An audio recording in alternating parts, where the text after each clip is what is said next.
Olá amigos, tudo bem? Sejam bem-vindos a mais um vídeo aqui em nosso canal. Neste vídeo nós iremos falar sobre a natureza humana no livro de Gênesis. Se você ainda não é inscrito em nosso canal, inscreva-se, ative o sininho das notificações, tá certo? Após se inscrever, para que sempre que nós postemos vídeo aqui, você possa receber aí, ok? Bom, deixe-me compartilhar com vocês o PowerPoint que eu preparei para este nosso estudo. Bom, aí está o PowerPoint do nosso estudo de hoje.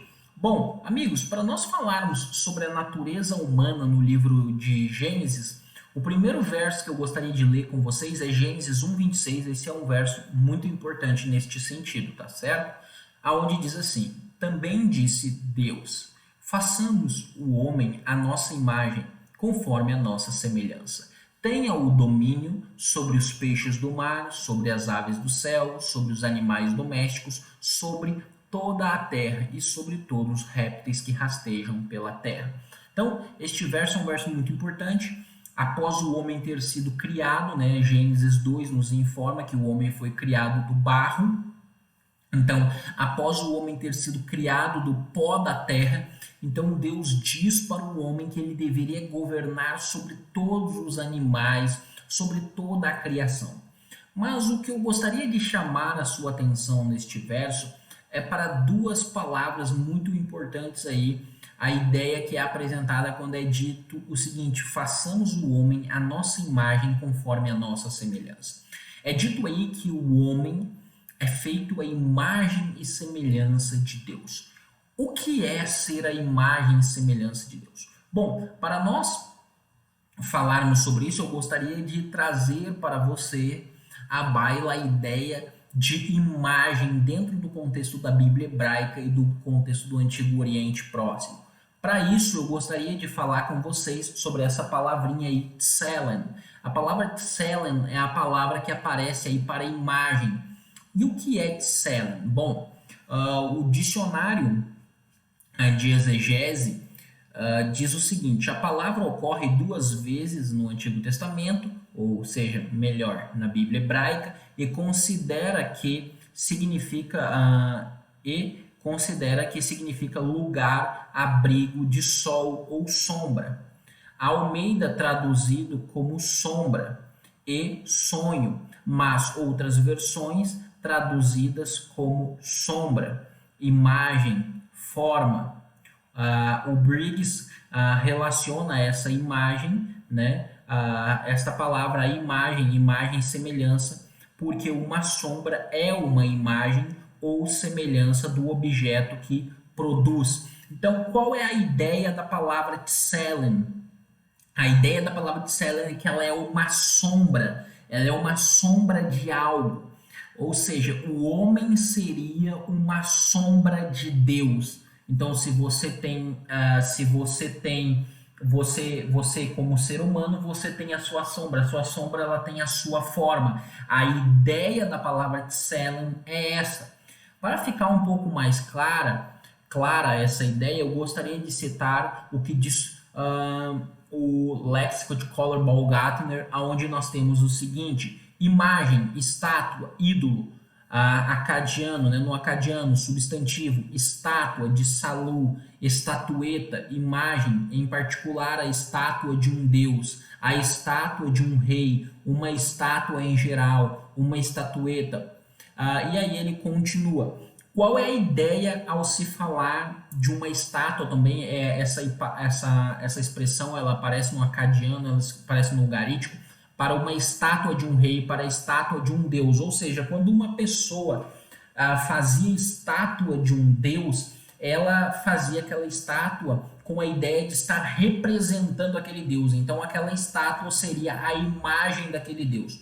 Então, quando Moisés usa a palavra tselem para expressar que o homem é a imagem de Deus, basicamente a ideia que ele está trazendo é esta. Ou seja, assim como uma estátua representava a forma de uma divindade, o homem ele representa a forma. Não que o homem, não estou dizendo que o homem ela é uma divindade, mas a ideia exegética da palavra é essa. Então o homem ele é como se fosse uma estátua, só que é claro, viva, né? Mas a ideia é basicamente essa, da divindade que o criou, ou seja, de Deus. A ideia de ser a imagem de Deus é essa. E isso é muito interessante. Dentro desse contexto, o Jacques Lacan faz um comentário muito interessante sobre a palavra Tselem e a palavra também Damá, que é a palavra para semelhança. E o Jacques Lacan diz assim: esta interpretação é bem suportada em uma semântica do texto hebraico. O termo tselem, imagem, etimologicamente relacionado ao tsalmá, árabe, cortar ou esculpir, e é para designar uma estátua ou mesmo um ídolo. Aí ele cita dois textos da Bíblia hebraica. Refere-se ao físico, imagem, a forma visível e modelada do corpo humano. Por outro lado, o termo semelhança, que é derivado do verbo damar, para comparar, significa comparação, algo parecido, e se refere a qualidades abstratas e traços não físicos. Esta aplicação ao físico e ao espiritual também é apoiada no Antigo Oriente Próximo, onde as estátuas do rei, que eram projetadas para representar funcionalmente o rei em seu domínio e capacidades espirituais, também foram modeladas em sua semelhança física. Então perceba que Moisés, ao ele usar essa palavra, a ideia que ele quer trazer à mente do leitor é essa, que o homem ele é tanto a imagem física quanto espiritual de Deus. É claro que essa imagem ela é parecida, ela não é 100% igual. Da mesma forma que a minha sombra, ela não me retrata como um todo. Se você olhar para a minha sombra quando eu estou andando, você não vai ter a ideia da plenitude do meu ser. Porém, na minha sombra, você encontra ideias da minha forma. Então, o que é colocado no texto hebraico é que o homem tinha a forma de Deus. É claro que ele não é exatamente igual a Deus. E essa imagem e semelhança, ela é tanto num sentido espiritual quanto físico. Ok? E isto está em plena harmonia também com o contexto histórico do Antigo Oriente Próximo. Por isso que quando o leitor da Bíblia hebraica lesse essa expressão imagem e semelhança, o que viria à mente dele eram esses conceitos que muito bem o Dr. Jacques Lacan coloca ao comentar esse texto de Gênesis, tá certo?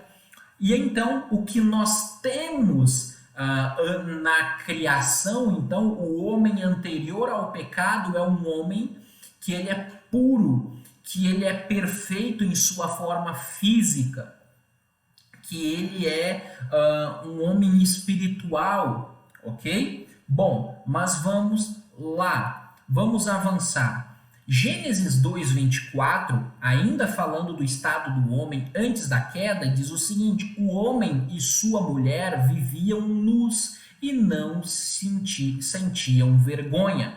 Então é interessante que aí Moisés vai escrever que eles andavam nus, ou seja, eles eram ingênuos, né? A palavra que aparece aí, a palavra que aparece aqui, ó, para nus, é essa palavra aqui, ó, arumim no hebraico. Arumim, nus, significa ingenuidade, pureza.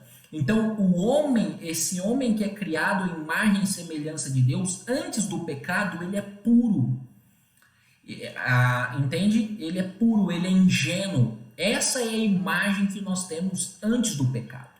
Porém, isso vai mudar. E aí agora nós vamos para Gênesis 3, verso 1, aonde nós temos o seguinte: ora, a serpente era o mais astuto de todos os animais selvagens que o Senhor Deus tinha feito. E ela perguntou à mulher: foi isso mesmo que Deus lhe disse? Não comam de nenhum fruto das árvores do jardim?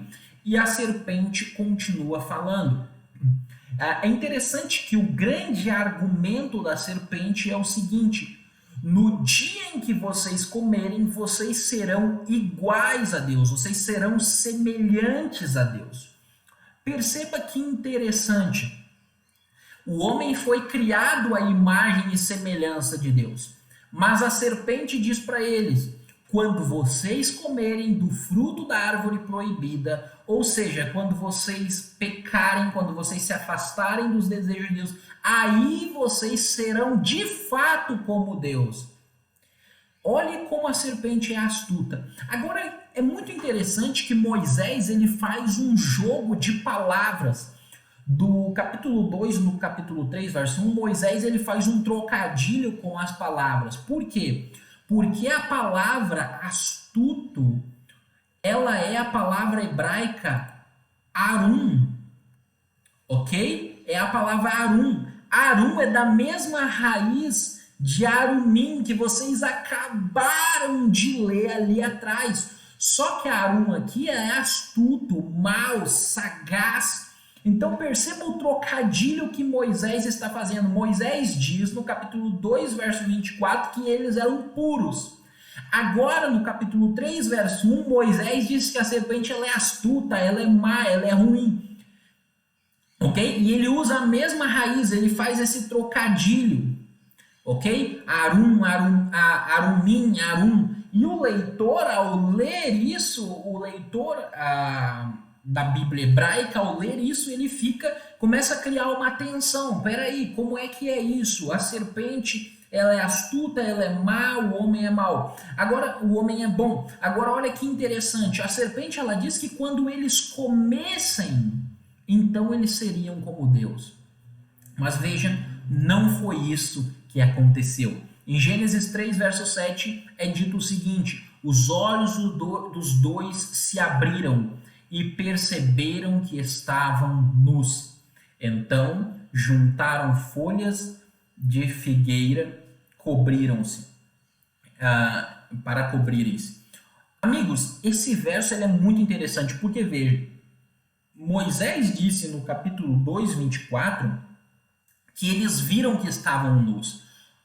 Por que Moisés repetiu em Gênesis 3, 7 que eles estavam nus novamente? Aqui que está a palavra que Moisés usa aqui para dizer que eles estão nus é erumim. Amigos, aqui agora eles estão nus, só que eles sentem vergonha. Sabe por quê? Quando Moisés faz esse trocadilho de palavras, o que ele está nos mostrando? Que Adão e Eva não se tornaram como Deus após o pecado, eles se tornaram como a serpente. Lembra que ele falou que a serpente era Erum? Pois é, Erumim é o plural de Erum. Adão e Eva não se tornaram semelhantes, não se tornaram iguais a Deus após comerem, após pecarem. Eles se tornaram a semelhança da serpente. O homem puro que foi criado no Jardim do Éden deixou de existir. O homem que era puro e semelhante a Deus deixou de existir para tornar-se semelhante à serpente. Por quê? Porque a serpente, ela tinha o desejo de ser igual a Deus, de ser semelhante a Deus. Eu creio que Isaías capítulo 12, verso 12 a 14 está se falando de Lúcifer. Lá eu creio que seja uma profecia de dupla aplicação, está se falando do rei de Babilônia, mas também tem uma aplicação para a queda de Lúcifer. E é interessante que lá quando diz serei semelhante ao Altíssimo, a expressão lá hebraica está no rit pael, que é uma voz reflexiva da língua hebraica. A ideia é que ele queria competir com Deus, ser igual a Deus. A ideia do rit pael é que o sujeito ele executa a ação e a ação cai sobre ele mesmo. Ou seja, ele queria ser semelhante a Deus, ele queria ser como Deus, ele queria competir com Deus. E o desejo que ele tinha no coração foi o desejo que ele passou para Adão e para Eva. E no momento que eles pecam, que eles comem, porque queriam ser como Deus, conhecedor do bem e do mal, de acordo com as palavras da serpente, eles não se tornam como Deus, conhecedores do bem e do mal, eles se tornam como a serpente. Perceba que a serpente ela queria ser como Deus e ela implanta isso no coração do homem. Agora, de fato, eles são conhecedores do bem e do mal, mas eles não são como Deus, eles são como a serpente. Interessante, amigos, que se nós olharmos Gênesis capítulo 5, verso 3 e verso 7, diz assim: este é o registro da descendência de Adão. Quando Deus criou o homem, à semelhança de Deus o fez. Até aqui, vamos ler aqui um pouquinho mais. Homem e mulher os criou. Perceba, queridos, que até aqui ele está citando Gênesis 1, 26 a 28, quando Deus cria o homem à sua imagem e semelhança. Agora, olha o que o texto continua dizendo daqui para diante. Quando foram criados, ele os abençoou e os chamou homem, ou seja, humanidade. Aos 130 anos, Adão gerou um filho, à sua imagem, conforme a sua semelhança, deu-lhe o nome Sete. Perceba o que Moisés está nos dizendo, que Adão, os filhos de Adão, a partir daí, eles são gerados à imagem e semelhança de Adão. E no hebraico, o que nós temos é... Deixe só sair essa... No hebraico, o que nós temos aí é o seguinte: bidemoto quetzalemo, ok? Quetzalmo. Olha só, a mesma palavra damar, aqui vai aparecer agora na terceira pessoa, né, com o pronome da terceira pessoa, possessivo, sua, e aqui também agora tselen, e aqui aparece com a preposição beit e aqui com a preposição kaf. Então ele faz conforme a sua imagem e conforme a sua semelhança. Perceba que se na criação o homem foi feito à imagem e semelhança de Deus, agora os filhos de Adão nascem à imagem e semelhança de Adão. Lembre-se da ideia de imagem e semelhança no contexto da Bíblia hebraica. É essa ideia que agora se aplica. Só que ela se aplica a um Adão caído. Lembre-se que Adão, quando Adão e Eva pecam, eles se tornam a imagem e semelhança da serpente. E agora os seus filhos nascem à sua imagem e à sua semelhança. Perceba como o texto de Gênesis ele é profundo, queridos. O homem tem uma natureza pecaminosa.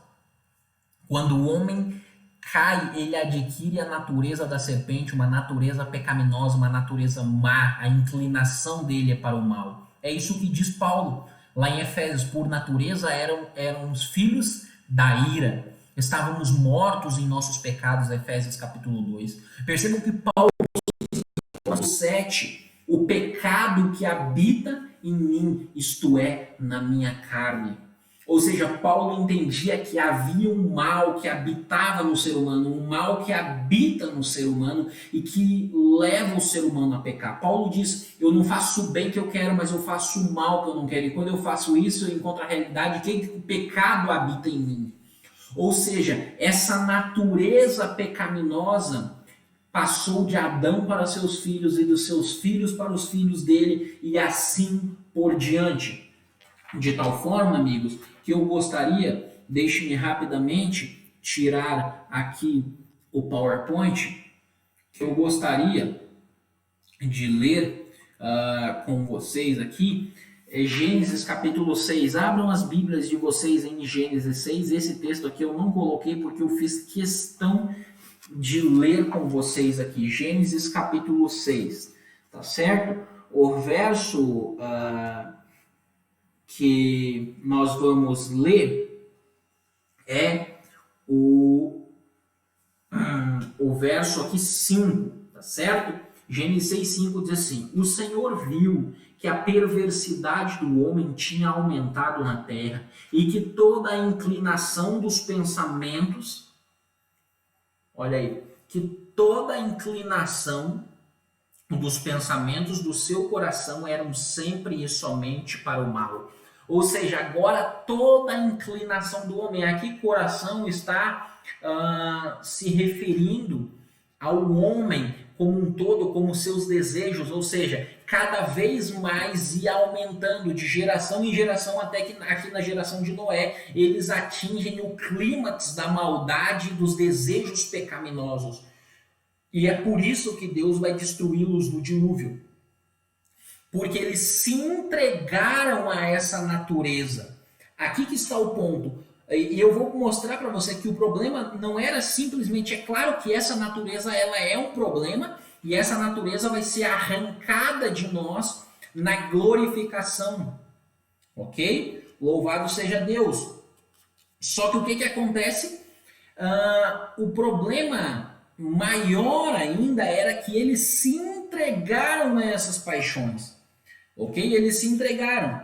Tanto é que, se nós olharmos Gênesis 8, verso 20 e 21, quando o homem sai da arca, quando Noé sai da arca, eu vou ler só o verso 21, diz assim: o Senhor sentiu o aroma agradável e disse a si mesmo: nunca mais amaldiçoarei a terra por causa do homem, pois o seu coração é inteiramente mau, é inteiramente inclinado para o mal desde a infância, e nunca mais destruirei. Ele continua falando.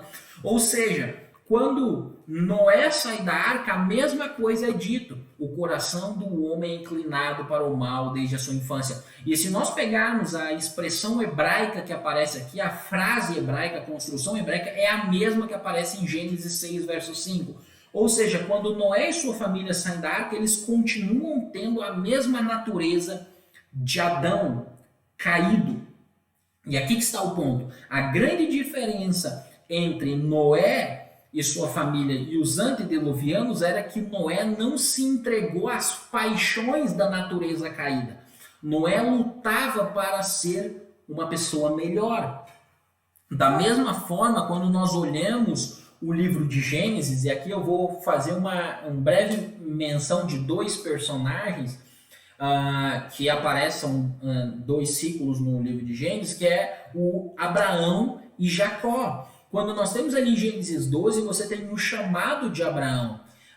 E aí você vai já no mesmo capítulo 12, você vê Abraão mentindo com medo de morrer. Ele mente, tá? Porque ele esconde que Sara também era sua esposa. Ela era sua irmã, mas ela também era sua esposa. Ele esconde. E ele entrega a sua mulher para Faraó. Agora é curioso que Deus diz para ele que daria um descendente a ele. E aí ele leva Ló junto. E é curioso que no capítulo 14 ele vai lutar contra 5 reis para salvar a vida de Ló. Ora, ele fica com medo do faraó no Egito e entrega a mulher dele. Mas logo na sequência ele luta contra 5 reis para salvar a vida de Ló. Não é estranho? Amigos, aqui tem uma questão. Abraão era egoísta, sabe por quê? Os estudiosos hoje, isso muito bem destaca Lawrence Tanner no livro dele, Anúncio de Enredo em Gênesis, quando o Tanner ele vai muito bem mencionar que Abraão acreditava que Ló era o seu descendente. Ele foi egoísta. Perceba que ele entrega a esposa dele para Faraó, mas Ló ele luta contra 5 reis por causa de Ló. Ou seja, para lutar contra 5 reis ele não temeu pela vida, mas para entregar a esposa ele temeu. Perceba, para ele Sara era descartável, mas Ló não era descartável. Essa é a natureza do pai da fé. Mas qual é o diferencial de Abraão nisso tudo? Isso acontece em Gênesis 21 de novo. Mas qual é o diferencial de Abraão nisso tudo? O diferencial é aquilo que fala Adolfo Reutemann no livro dele, Bíblia, Exegese e Religião. Adolfo Reutemann diz o seguinte ao comentar sobre Abraão. Ele diz o seguinte: o grande diferencial de Abraão é que Abraão lutava para ser uma pessoa melhor. Abraão tinha a mesma natureza dos antediluvianos, ele tinha uma natureza caída, mas ele lutava para ser melhor. E ele cometia erros.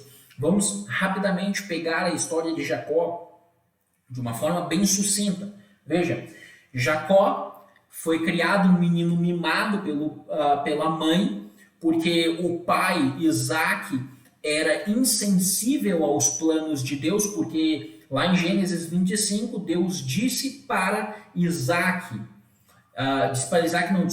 disse para Rebeca: o mais velho servirá ao mais moço. Em outras palavras, Esaú servirá a Jacó. Só que o pai ignorou isso e já mais adiantado em vida, o pai quis abençoar a Esaú. O pai teimoso, ignorando o plano de Deus, queria abençoar a Esaú. Só que Jacó agora, por influência da mãe, ele vai agora pôr ali uma túnica e o pai vai o abençoar e ele vai então dar aquela sopa pro pai. Interessante que por causa disso, agora Jacó tem que fugir, porque o irmão dele quer matar ele. Agora veja, Jacó tinha na vida dele sua mãe Rebeca, seu irmão Esaú e seu pai. Ele não era amado pelo pai, e tudo indica no texto que o que ele mais queria era a aceitação do pai. Ele não estava preocupado com a bênção material, ele estava preocupado com a bênção espiritual. Tudo indica no texto, nós não temos tempo para lidar com isso, mas tudo indica nessa direção. E agora o irmão queria matar ele. A única pessoa que ele amava era a mãe. E agora ele tem que sair da casa sem saber se um dia verá a mãe de novo e fugir.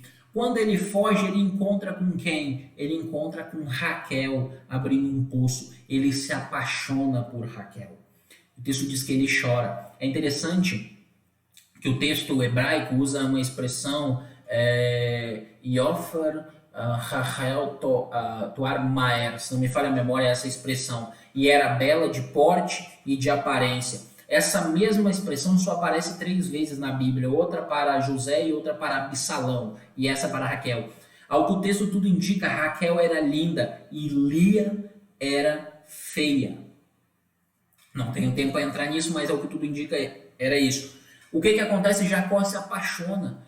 Jacó ele fica tão ficcionado, ele aposta suas fichas em Raquel, que ele diz para o sogro que vai trabalhar 7 anos por ela. Isso era 4 vezes mais do que os dotes eram dados em qualquer bom casamento da época.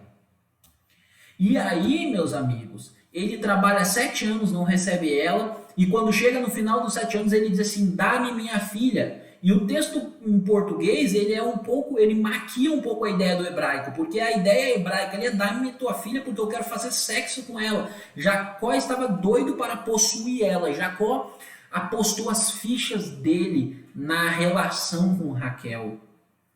Perceba, querido, que ter relações sexuais não é pecado nem nada, mas o que eu estou querendo demonstrar para vocês perceba como que Jacó tinha traumas emocionais, traumas psicológicos, de tal forma que ele torna Raquel o centro da sua vida. E isso muito bem comenta Timothy Keller no seu livro Deuses Falsos. Então, o que acontece? Você percebe que essa natureza que o homem adquire após a queda, ela vai passando de pai para filho, de geração em geração, e você vê essa natureza nos grandes homens da fé. Essa é a natureza do homem em Gênesis após a queda. Espero que você tenha entendido. Lehitraot, até a nossa próxima aula.